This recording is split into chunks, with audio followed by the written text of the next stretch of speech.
founder of Knicks Centric, Substack, whatever that means. I'm not familiar with it, but I follow him on social media.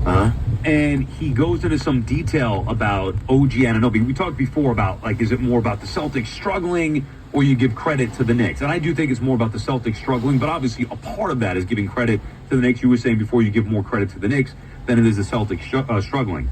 Well, OG Anunoby, and we know this, but now there are numbers and metrics to back it up.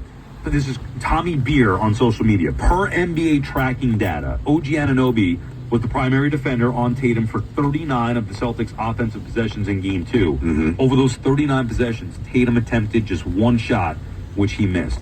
Think about how much, 39 possessions. Do we know how many total possessions they had? I don't. I mean, I'm sure we could look that up. I mean, generally you take about 80 shots, 85, whatever. Okay, but go the ahead. fact that he would basically prevent him from getting the ball. Yeah. Let's see. Tracking data here as I further read the article. Celtics shooting 5 of 29 with Anunoby as the primary defender in the series.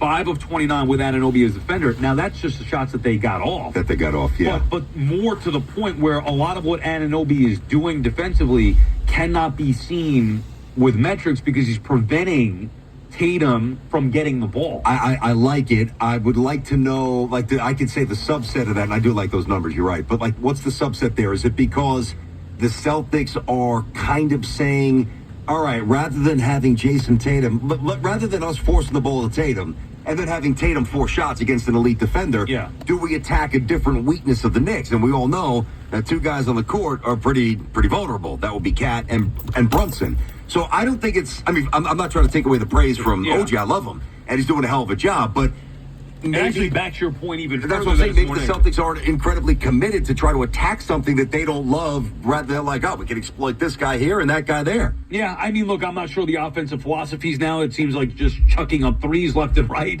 They're going to do that regardless, win or lose. But and also, like, okay, that's great that those metrics are there. But if you watch the game, and everybody does here while watching these games, you see the Celtics have had good looks that are just not falling.